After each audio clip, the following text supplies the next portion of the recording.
I'm Maria Menounos, and you're tuned in to AfterBuzz TV, the ESPN of TV talk. Now, let the buzz begin.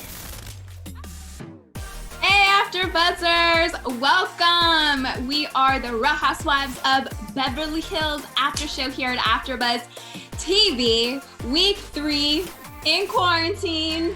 Talking about the show, not just like quarantine altogether, right? But we're here. We're super thrilled to be here today chatting with you all about one of our favorite TV shows, reality TV shows, keeping us sane during these times. But I can't do this alone. I have here with me Ethan Paisley, huge fan of Real Housewives of Beverly Hills, right? Yes. Oh, bonafide fan of Beverly Hills, baby. Yes, and with us also, we have Jayne Johnsen, right here, the queen of Bravo. Hey. What's up, you guys? Bravo Queens, baby. Hey. We're here chatting all about episode 3 today with you all.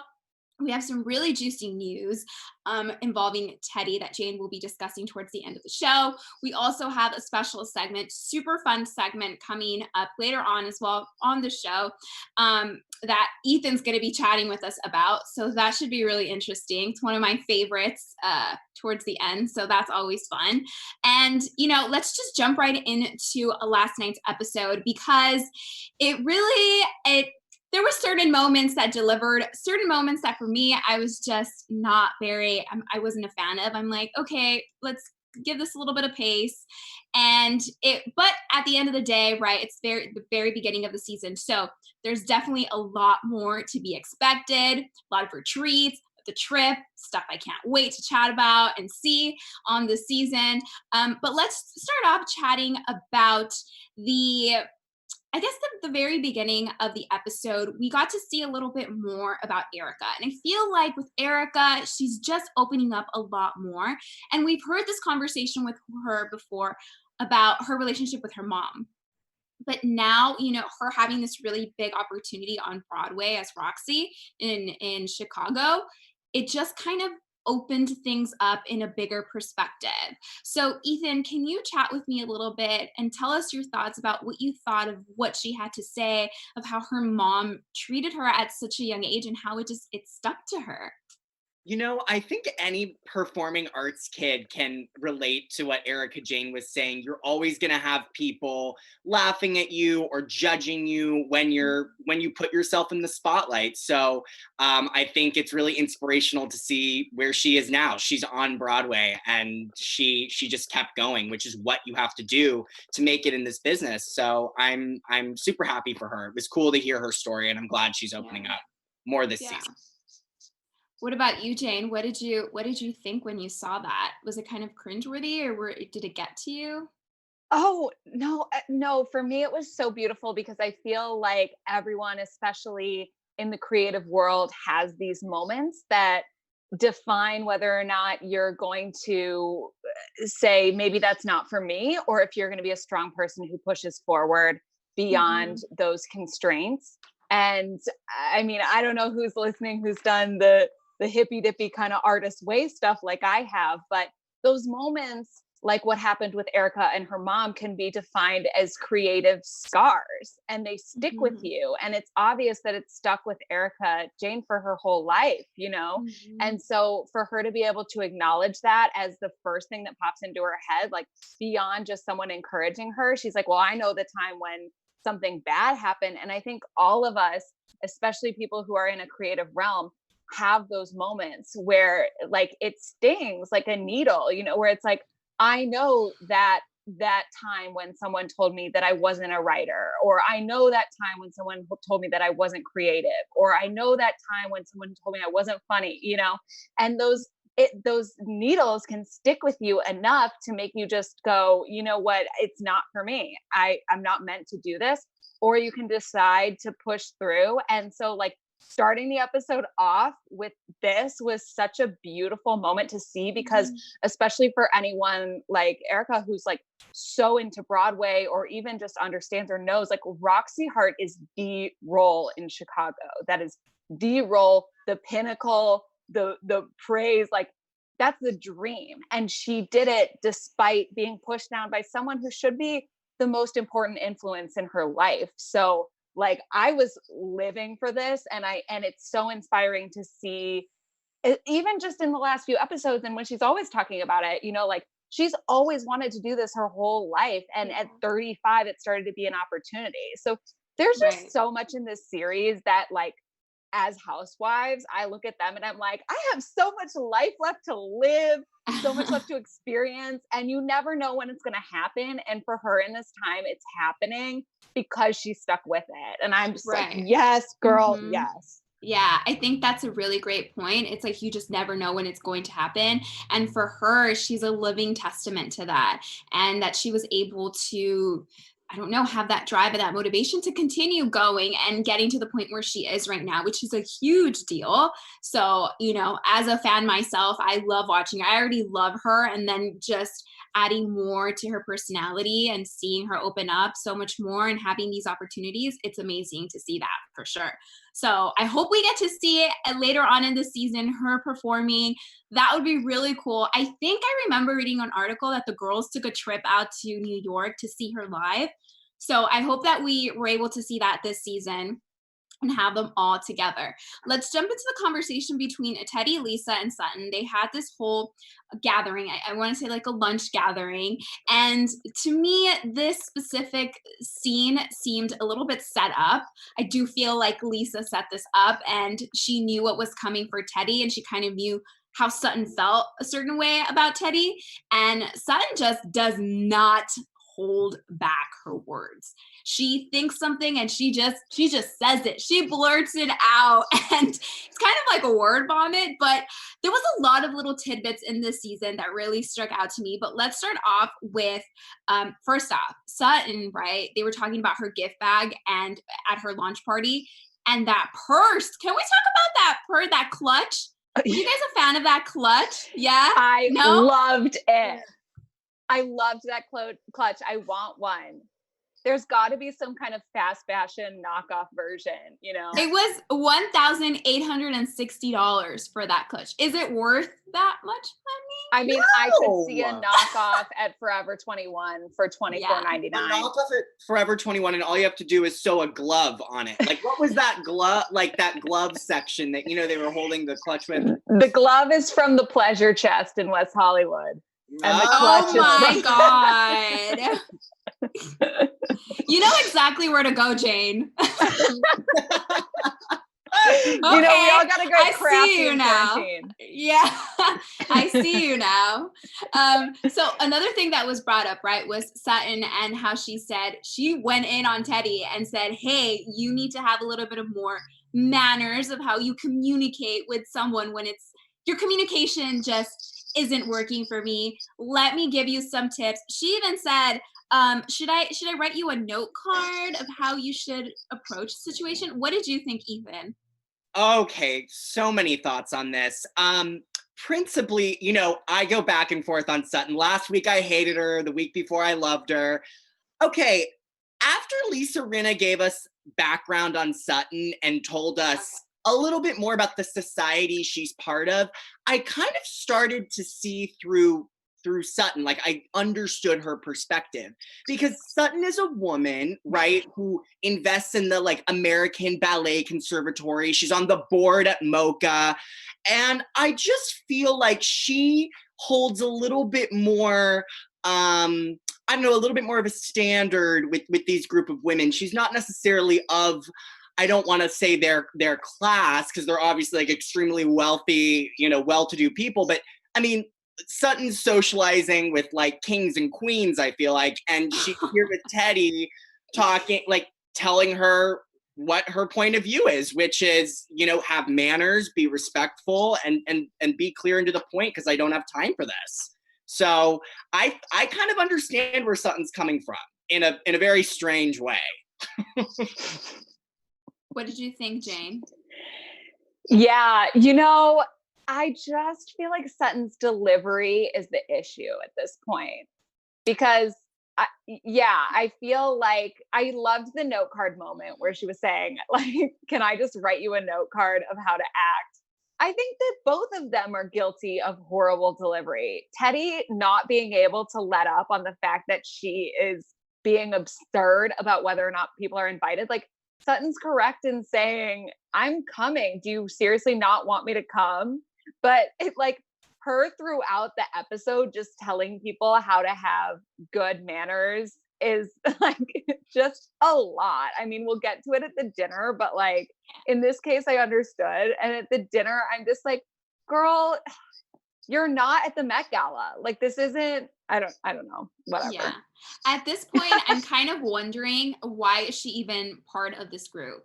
Like, if she has such high expectations and if she hangs around with such amazing and high-end people that wear couture, and what was that other thing she said? I can't even remember the other word that she used, off the rack or something like that. They were talking about ready to wear versus ready to wear. That, yeah. It's like, if you wear couture and ready to wear, and you know that these girls don't do that, these women don't do that, why would you set yourself up to be part of the show? You know, I feel like this is a trend now. I feel like no longer can we have rich people and famous people. Like, rich people now have to be famous too. And I really think she's probably just doing the show to build that audience. Like, everyone wants an audience these days, no matter how much money you have. I really feel like she's just part of that movement. She needs it for the boutique. Yep. Which, by the way, we're going to do more research on that once quarantine is over. Totally going to stop by. But it's amazing because in every single scene, she looked very much annoyed and she had to be correcting herself and justifying. I feel like this whole episode did revolve a lot around her and certain things that she did have to say. But let's jump into the dinner party, because that is the nitty gritty of the episode. And, you know, BH is known for its dinner parties. Something always goes down at these dinner parties. And so I was expecting, I'm like, oh, this is going to be good. Kyle's house looked gorgeous. It from everything. All the ladies dressed up. Let's start off talking about, as everybody was getting ready, Mauricio, like, shirtless in the kitchen. He just looks better than ever. Am I right? Am I the only one? I think that for me, Mauricio is like the hottest husband of the housewife crew, but he definitely has a dad bod. And here, I want to be very clear in saying I'm not shaming a dad bod, because I'm like blind to the bod situation. If you've got a cute face and an amazing personality, like, I'm here for it. My sister actually noticed it because we're quarantining together. I was like, yeah, he looks so hot. And she's like, he has a dad bod. And I'm like, true, hot. Yeah. You know, I like a little muscle, a little definition. So I still think muscle. No? Well, I'm saying, you know, the dad bod doesn't necessarily impress me, but I think he's still a very attractive man. Yeah, that was definitely, I was like, oh, hello there. I see you, Mauricio, again, and you're giving us more. So on the car ride, right, there was Lisa and Erika living for that moment too, right, as they're both drinking on their way. Amazing. And Garcelle just enters, right, with this dress. What did we think about these outfits that these ladies wore, including Lisa's zebra outfit? Where can I get a men's version of the Rachel Zoe zebra suit? Loved it. I just love Lisa. I mean, own it. Like, she owns it every single time. Love her outfit was number one for me. What about you, Interesting Jane? take, because I do feel like Garcelle came last for a reason. She was making a fashionably late entrance. It was a moment. I was like, bow down to the queen, because it was just perfectly assembled between that crisp white button down with that high-low black tulle skirt. She looked fabulous. And then she was kind of coordinating with one of the other ladies. Was it Kyle? I can't quite recall, but they were coordinating with a white crisp blouse, and then she was wearing black pants. I want to say it was Kyle, but correct me in the comments, because the comments are popping off, by the way. You guys are having so much fun in there. What's going on in the comments? Oh my God. Well, they're literally having their own party in here. You guys in the comments, let us know. Someone, Candy 2010 says Queen Garcelle. People are loving the outfits from this party. Yeah. But yeah, the zebra outfit, I loved that they were giving props to my girl Rachel Zoe. We got to give her a moment. She designed that zebra suit. And I'm still not over leopard. I would like to see like a leopard one, maybe even a snake skin. But I think if we could all that's more coordinate it- Atlanta. Yeah. More Atlanta vibe. Everybody from Nene and everyone wears leopard and zebra and all those prints, which I love. That's just I guess like it's them. more Kyle's fashion show. Oh, Yeah, the why wasn't there anyone shade. wearing Kyle Richards at this little get together? Why was it Kyle? My girl Jean Wellsom in the comments said didn't feel Lisa's or Sutton's outfits at all. I liked Sutton's dress. Oh, loved Sutton's dress. Yeah. Couture or not couture, adorable. I wasn't a fan. I wasn't a fan of Sutton's dress, and I wasn't a fan of Lisa's suit. I don't know. There was something to it. I just wasn't. I really, really loved Kyle's outfit. I loved her earrings. I think they really stood out. I don't know. It was just, but I love that every single woman really did bring it to the table and they dressed to impress. And that's the way to do it for a dinner party. Let's jump into, this whole situation from Sutton. Right? She's like, there's no assigned seating. Where am I going to sit? There's no place cards at all. And the worst thing happens to her where she's left without a seat, not knowing where to sit. The thoughts on this? I don't even know what question to come up with because I feel like we could just jump in and talk about that. Can we just talk about the fact that, like, of course she gets seated next to Teddi after that scene at Yardbird. Like those are the moments with reality TV where I see the smoke and mirrors a little bit. I'm a little bit suspicious that maybe that was made up for a reason, but what do you guys think?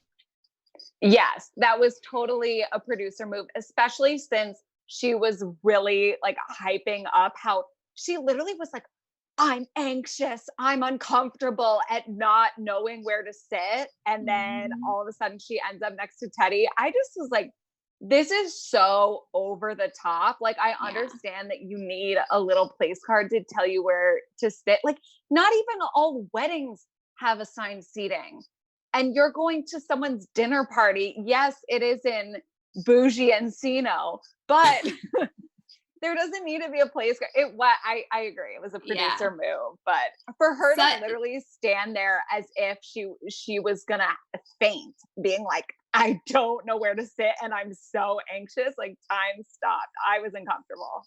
Yeah, I felt really uncomfortable watching that. And then what made it worse was that Sutton said, the conversation about sex came up and Sutton was like, that is not a conversation to have in this table.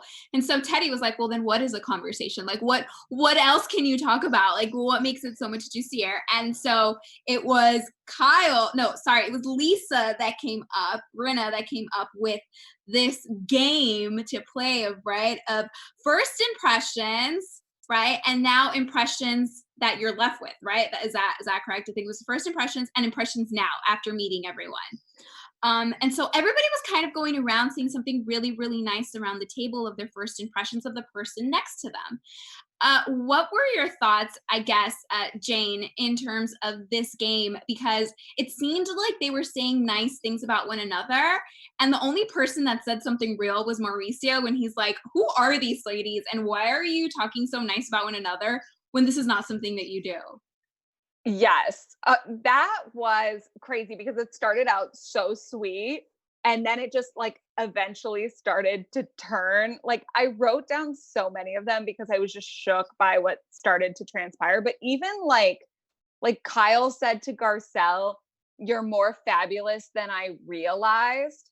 And they all took it sweet. And I was like, that has a little bit of shade, right? So I could see even why Garcelle from the get-go like thought there was beef and Kyle didn't, because she meant it nicely, but it just sounded kind of rude. But yeah, then Sutton to Teddi, I thought you were going to be boring, then pregnant, God help us. But you're way more interesting than I thought. Those are the moments that was Sutton, so bad. where I'm like, the pregnancy comment, was that really necessary? Like, that just makes you not a rich, upper echelon woman. That just makes you a bitch. Like, sorry. Yeah. It was that moment where she said, "Oh, and now pregnant, like you were annoying and now you're going to be even more annoying." Yeah. And I don't know if we've talked about this yet on this show or if it was in a deep Twitter hole that I was in, but either way, it's like, are we really going to start to villainize the pregnant girl on the show? Because I know we were talking about Teddi is going to start to be the villain. Yes. And what'd I say? That was my prediction. News. I texted Mayte and Ethan this week. I was like, Mayte, I think you're right. News, we're going to get there. So I think she is being the villain. But it's like, is this a bad look on Bravo that the pregnant woman is the villain? Yeah. It started. Yeah. Or is it truly just all on Teddi and this would have happened anyway, baby in the oven or not?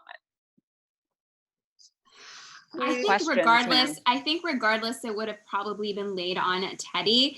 And I do feel like probably, this is another thing too, that Lisa went in and defended her during the little confessional. And so I'm thinking to myself, how long is this going to last where Lisa's going to continue to defend what Sutton is saying? And I get it. There is some truth to what Sutton says. And she's like, what, am I not supposed to be saying the truth? And so it kind of contradicts her a little bit, but at the same time, there's a certain way, and I think Jane, you're right, when it's like her delivery needs to be a little bit different, and it's all in that little detail of how you say things, because once you say it, it's a done deal. It's a done deal. Sutton, she said all of these things. Then, the whole conversation came up about the retreat, and Rinna was the first one to say, well, I was the first one that said I didn't want to go. And the waterworks just came for Teddi, and she just got really, really emotional. She had to step out. And I think we have seen her in past seasons that she pretty much does get pretty emotional, but her husband was really, really touching towards her. What did you think about this whole attack against Teddi? And did you feel like she was being attacked, or did you all feel like she was being supported by the rest of the girls when she walked back inside? I thought she was being like genuinely supported. And I even felt like Sutton was sorry when she said, I'm sorry. I think Teddi just tends to take things a little too seriously and can be a little bit emotionally draining. I mean, obviously she's pregnant, so like I feel for her, but it kind of just like elongated the scene for me. It made me a little, I don't know. I was just a little bit like, classic Teddi, here we go. Yeah. What did you think, Jane? I liked when she had the meltdown. I don't know why. I mean, I'm glad that the women like brought her back, but I just feel like, I don't know why. I was like, I kind of liked seeing her crack because it showed a little bit of humanity, that she wasn't just going to like take this all. She was like, oh God, no, this really is getting to me. And then here's the thing that I thought was interesting about all that is that right when she comes back to sit down, her makeup looked incredible. Like it looked like nothing happened. It looked like she hadn't even cried. So I was just wondering, like, if she touched up or what. She was truly glowing, but like nothing looked smeared. I was like, how did that happen? Oh yeah. I don't know. Yeah. Also, I will say that the comments are going wild for Mauricio. Everyone's loving Mauricio at this dinner. Thank you. Yes, I have people agreeing with me. I'm more of an Aaron guy. Comment if you're team Aaron. Oh my God, let's please, for the love of God, get into Aaron because that was so entertaining. But Candy back at it with this hot comment. She goes, I like Stoner Mauricio. Probably way he could get through the dinner. Yep. Yes. And he was the only one that made it really, really fun for the dinner because, the whole conversation came up about about Denise's husband, Aaron, and Kyle asked the big question, well, what is it that you do? What is it that you're working on? And then it just came out like waterworks. We've been followed. I'm always being followed. It was a conversation and a moment that, it literally it was mind blowing. So let's just get into that conversation about Denise's husband. Was it a good idea for Kyle to ask him? Because right in the middle of that question, right in the middle of Aaron explaining himself, it was just like, please stop, please stop. Like, you don't need to go any further. What did you think, Ethan? I mean, for TV, obviously, I'm glad she asked. For all intents and purposes around having an enjoyable dinner, no, this was so awkward. I mean, and he just kept talking and talking and talking. And honestly, guys, I'm really curious to hear what you took away from what he said, because I still don't understand what his company does. I still don't understand why people are following them. Perhaps it's because they're celebrities on this TV show. But what does he do? Anyone? It's like a fusion therapy. That's all I got from it. Am I right, Jane? Like, I'm sure you know. I don't know. And you know what? This should have been one of the deep dives I went on before this show. I will try to figure out some of this for news next week. But sound off in the comments if you guys have any idea what he actually does for a living. But this part of the dinner turned into like a Going Clear Scientology documentary / like a new product reveal from Elon Musk at a tech conference. Like, I don't know what this was, but I was like living for it, even though I had no idea what he was saying. The part where they showed them being followed, I was like, this needs to be a spinoff. Like, why aren't we doing some weird like Oxygen documentary about Aaron's job? Oh my god. Because there's a lot going on there. And that should be one of the like conspiracy theories that they're making us talk about more on the show. When he Is this like why there's drama? Like, I don't know, but it was incredible. I was on the same page with you there, Jane, until he said cancer was good for you. Like, he literally said, that's the only thing I got. He said, cancer is like a best friend that protects you from getting shot. I was like, okay, is this man even hot to me anymore? This is... I know. He was so hot before this. And oh my God, Jean in the comments was killing me. She said, I jumped off the Aaron wagon after this dinner. Oh, yeah. Because he was like dream man. And then he started to just like get possessed by this like MK Ultra CIA weirdness where he was like, cancer's good. It's like he's great. He's a good looking guy. But once he opens his mouth, it's like, huh? Wait, what? What are you talking about? The whole thing too, Mauricio, he was just like really into it because he was completely stoned. He's like, yeah, man, that's totally right. Like, he was egging him on to continue, which was really funny because everyone's faces, I lived for that moment. How confused every single person looked. And I think that maybe this has to do with why Denise stopped filming. You know how they gave that special part in the very first episode that like, oh, Denise stopped filming in December. I think this probably has something to do with it. Yes, because basically, okay, so I'm going to get to it in news, but there was that huge Entertainment Tonight interview with Teddi.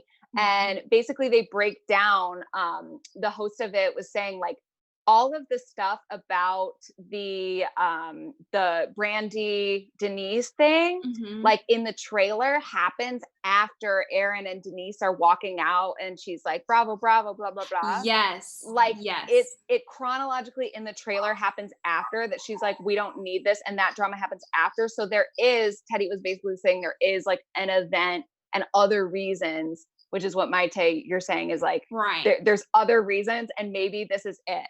Also, Amir, our lovely host at AfterBuzz, is sounding off in the comments and he said, Aaron works on fusion energy. And I said, send receipts because I'm still confused. Oh, yes. Because what is this? What is it? Like, does he help develop it? Does he sell it? Is he like a third party? Is he a researcher? I mean, there's like a lot of things. And then what really is fusion therapy or, there's a lot. So I think he probably didn't do a really good job at explaining it from scratch. And he could have made it a little bit, it just wasn't a conversation. It wasn't the moment to have that conversation with him because it really was a Debbie Downer for the dinner party. And then Mauricio stoned in the corner was like, yeah, man. Yeah, he was just egging him on. That was my favorite. I was like, Mauricio for the win, totally on his side. And Well, and what did he mean? Just real quick, what did he mean when he said she's protected? And Denise was like, oh, like she was all intense. I was like, what does that mean? Am I protected? Like, no, you're not. Clearly, we're not.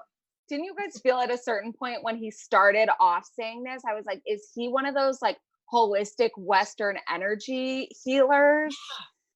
Or Eastern? I don't know. I felt like he was some kind of energy healer.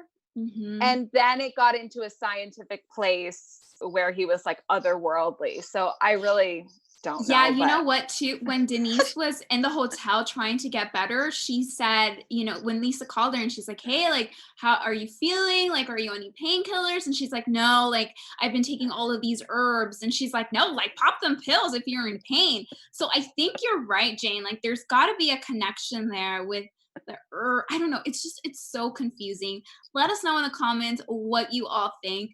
Also, if you're watching us right now on YouTube, please make sure to give us a thumbs up. Let us know in the comments section your thoughts for tonight's episode, and also chime in for the special segment that we have, because we love to see what you all have to say and keep the conversation going. If you're listening to us on any podcast, please give us a rating of 5 stars and leave us your comments there. We will definitely shout you out here because we love to keep the conversation going with you all. We also give our social media handles at the end of the day, at the end of the show. And so you can definitely get in touch with us there. DM us your comments, certain questions, certain things that you want to see for the show. And also make sure to follow at AfterBuzz TV on all social platforms. So now let's jump to our special segment. And Ethan, do you want to take it away? I will take it away. All right, everyone. We play this game here called How Many F's Do I Give? Which is inspired by Erika Jayne's song, How Many F's Do I Give? All right, guys, we're going to find out. So I'm going to name 3 moments from last night's episode, and everyone tell me, comments here on the panel, tell me how many F's you give. 10 F's means you give a lot of F's. 5 F's means you give a moderate amount of F's.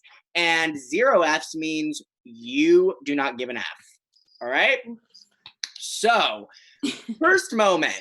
Now, this may be a little nitty gritty, but did anybody give an F about the fact that Denise Richards was wearing heels to the party after we just saw her get hernia surgery? Because I give like 10 F's. That seems wrong.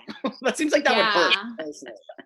Yeah, I actually, for her safety and like for her health, I actually do give 10 F's, because it looked brutal. Even as she was walking out of the car, it looked like she couldn't walk. And I'm like, girl, I'm sure the other girls will understand the fact that you just had surgery and you're not in heels. It was too much. Okay, I give 10 F's about her being at the party. And I'm glad she was there for that reason, because this Aaron moment really like made the episode for me. And he wouldn't have been there alone. Let's be real.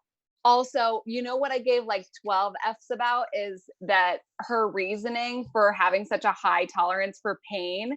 Remember when she said, when she was younger and she sliced her leg and her mom took out a hose to hose her down with a cigarette in her mouth and said, you'll be fine. And Denise was like, I was eventually. She goes, I think I raised you girls to be too strong and to suck it up. And that's how I am, she said. I gave like 12 F's about that, because that was really savage. And those are the kind of moments that make me so happy that Denise is on this show. And, you know, I hope she just stays as a presence on this show. But, you know, what are you going to do? After hearing that, could not agree more. I know that story. All right, moment number 2. Do you guys give an F if it's couture or ready to wear? Because I'm going to say 5 F's, because I can appreciate when something's like couture, something's ready to wear, but I really don't think it matters. I just think it's, you know, it's unique and interesting. But Mayte, what do you think? You know what? I actually, now that you said that, I was going to say I give 0 Fs, but Yeah. I watch hold on, wait. But I watch Beverly Hills for the glamour, the diamonds, for the ladies to show off, right?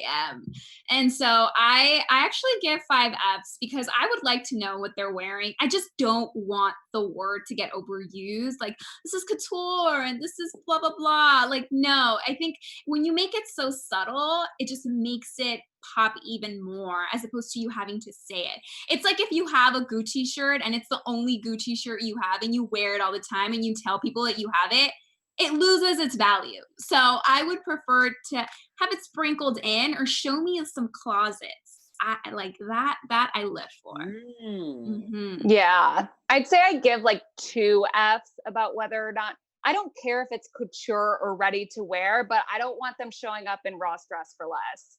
You know, like Right. I care that it's like Real Housewives of Beverly Hills material, but if you're coming in like a, you know, Target spinoff line, then something's going wrong, you know.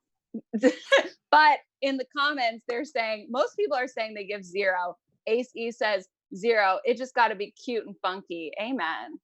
Yeah. I like that. I like that. All right, guys, last for this special segment, how many Fs do you guys give about cancer apparently being like on your side, doing a favor for you? Because I give 10 plus Fs about this being so misinformed and wrong from Aaron's end. I was shook when I heard what he said. What do you guys think? Yeah, I give 10 Fs about that because I'm sure this is going to be brought up in the reunion and he's just going to have to give a bigger explanation to what he was talking about. Or if it's something that he can't talk about, then he has to save himself from that following him for the rest of, you know, the coming seasons. So it's the first time I've ever heard of such a thing. So it's definitely, it was, I don't know. It was weird. So weird. Jane? I give negative 10 Fs because I just am sticking to scientific published textbook research knowledge and not whatever Aaron is saying at dinner on Real Housewives of Beverly Hills. I don't know about this. But you know what? People are very polarized in the comments because people are saying that they'd give 10 Fs because it was such a good moment at dinner. Neuro Nadia said 10 Fs for the moment. Hilarious and awkward. Awkward for sure. Couldn't agree. Yeah. Couldn't agree more. I love our special segment. Thank you guys for playing along. Yeah, thanks for the comments are seriously popping off. You guys are awesome, and we do this for you. So thank you for having a blast in there.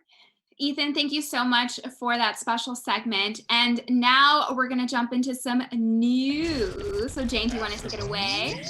Yes. Oh my gosh. Speaking of those comments, you know, Amir, our lovely AfterBuzz TV host, is in the comments and he was literally sending quotes from articles about what Aaron does. So I have to cover this as news because he said, the 47-year-old actor first met Denise at the healing center in Malibu that he runs, which is designed to foster optimal health in mind, body, and spirit. Denise Richards revealed that her safety is in jeopardy as she gets followed regularly due to husband Aaron Pfeiffer's job in frequency medicine. We still don't really know what this means. So I remember Erika said something like, but you're not a doctor. So he's not a doctor, is he? Right. Erika was saying he's not a doctor. So he has a frequency medicine career. I think it's hippie dippy holistic stuff, but we'll just have to keep digging deeper and I'll continue to have it as news every week until we figure it out. Okay. So So there's a lot of Teddi drama popping off in news. Mayte is our Bravo News Daily batch, and she is bringing it hardcore. So this week she reported on how Teddi accused Brandi and Denise of leaking stories of rumored romance during production. So basically, Teddi thinks that they were just feeding all of these stories so that they could have a hand in how they want viewers to feel while they're watching this season. Yeah, and Teddi definitely was sounding off with that kind of vibe in a recent interview that she did with Entertainment Tonight. She was talking about how, you know, she wasn't even really naming names, but she was talking about Denise when she said that like a lot of people are doing press and saying things in order to dictate how fans are going to feel, and how she thinks that that's wrong. They're going to feel how they want to feel, whether or not you try to control the narrative, which she's talking about Denise. But there were so many key moments in this interview. It's like a 16-minute long interview, and I would highly recommend that you watch. But basically, she called out that meta moment in the trailer where Denise says, "Bravo, bravo, bravo," and storms off. And everyone's like, oh my God, it's so meta that she's breaking the fourth wall and saying bravo, bravo, bravo, which is a thing, obviously, from season 1, where Kyle was saying the OGs used to just like put on their makeup and they didn't want to be seen without a full face. So they'd say, bravo, bravo, bravo, what's up, Andy Cohen? Hey, you know, so that they wouldn't be able to be filmed when they're not ready to go. So that was a trick that they used to do. But basically, when that moment came out, Teddi tweeted, "Bravo, bravo, bravo, always keeps it rolling, even when you try to control things." And then Denise had to have been drunk, is what Teddi was saying on a little bit of Casamigos, because she tweeted back, "You were that someone that told me, Kyle Richards, about it." So I think she was trying to say, you were the person who told me and Kyle Richards about it. So I don't know if there was a little bit of confusion or what. And then Teddi was kind of really shady, saying like, I don't know if it's you talking to me or if it's Casamigos talking to me, but yeah. Anyway, a lot went on in all of this. And the main key point was that Teddi said that she thinks Denise is going to be at the reunion, but she wasn't alluding to whether or not she thinks Denise will be in the next season. And the way that she was answering the question made it seem like she doesn't really think that Denise will be in the next season. And it just brings me to a lot of Twitter news, in that people are saying there are these huge trends in Real Housewives of Beverly Hills where each season they gang up on one person and essentially push them out. And they feel like this is happening with Denise, that everyone's ganging up on her and pushing her out. And it kind of felt like the way that Teddi was answering these questions, they're maybe pushing her out. So I don't know, you guys. That's a lot is happening. My head's exploding from all this drama. All I know is that there's going to be more news where that came from throughout this season, you guys. It is giving me life. Yes, totally. There'll be a lot more news, and we'll be covering it here for sure. Jane digs herself into these Twitter holes, these like internet. I swear she just finds the best when it comes to news. So if you think we won't know, Jane will know. So we'll definitely be chatting. Invested. And don't think I don't read every single one of your comments. So if you guys have good news tips, tip me off and I will dive deep and get to the bottom of it for next week. 1000%. So very quickly, I really want to do a predictions. If we can go on into our predictions. And now, your AfterBuzz TV predictions. So this prediction, I want you all to give me one prediction of what you think will happen at Teddi's retreat. So who wants to go first? I'm going to put in my 2 cents and say that several will not show up. I think Teddi has aired so much like dirty laundry at this point. Like there's going to just be, I feel like half of them might even just make the executive choice not to go. I think it's going to be a failure. I feel that way too. I definitely think some people are not going to show up. And again, I'll say I don't necessarily know if it'll happen, but like I want to see some transformation from some of these ladies. I think they're going to actually laugh it off and be like kind of rude about it. But I would like to see a little bit more accountability from people. And I think that if Sutton really takes this seriously, she could have a booming boutique business. Oh, wow. That's a big prediction right there. I don't think she's going to show up, Jane. I'm just saying it now. But. Oh, you guys don't think Sutton will show up? They showed a preview and Sutton does show up.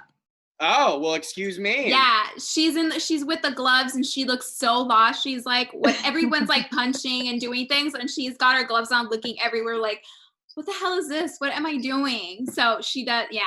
And someone was giving her shade. I forget who, if you guys remember, someone was giving Sutton shade of like, she couldn't take anyone out. I want to say it was Erika, but I don't. Oh, I think, yeah. I don't know if it was Erika or Dorit. I think it was one of them. Yeah. This was the preview last night?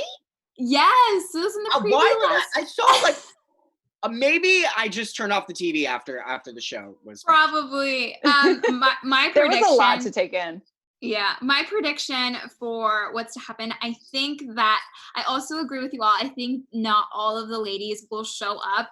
And I do think that maybe towards the middle of the season, Teddi will bring it up again and say, well, if you're not there for me, how can I be there for you? Because she does take everything to heart, although she says that she doesn't. And so I think that she will definitely, this is just going to pile on even more. And maybe this is why Teddi will start to be the villain. So I don't think this is the end of the retreat. Even if we watch it next week, I think it's just going to probably go with us for the next season, which I hope not. But with these ladies, you just never know. Some ladies just don't let things go. So it's kind of hard to decide. All right. Well, that was our predictions for the retreat, which is the episode coming up next week. We are super happy that you sticked with us this long to chat about one of our favorite reality TV shows. So that is it for us today. But before we say our goodbyes, Ethan and Jane, do you want to let everybody know where they can find you on social media? Sure. I'm at Ethan, the letter B, Paisley on Instagram, Facebook, and Twitter. And I'm Jane Johnsen, Jane, Johnsen, JOHNSEN _ on Instagram, Twitter, TikTok, YouTube, all the things. Plus, I'm doing a Quarantine with the Stars Bravo Celebrity series for AfterBuzz. And next week, I'm interviewing Paige and Jules from Summer House. It's going to be really fun. So be sure to follow along for that, as well as some Vanderpump peeps the next week. So if you're interested in all things Bravo, definitely check that out. And my name is Mayte Carrillo. You can find me everywhere at This Is Mayte. I also cover Bravo News Daily, so got some interesting stuff today. But that is it for us today. Thank you all so much, and we will see you here next week. Bye. Bye, guys. Bye. Thanks for watching. Our founder, Keven Undergaro, and me, Maria Menounos, would like to thank you for tuning in to AfterBuzz TV. Remember, we're not just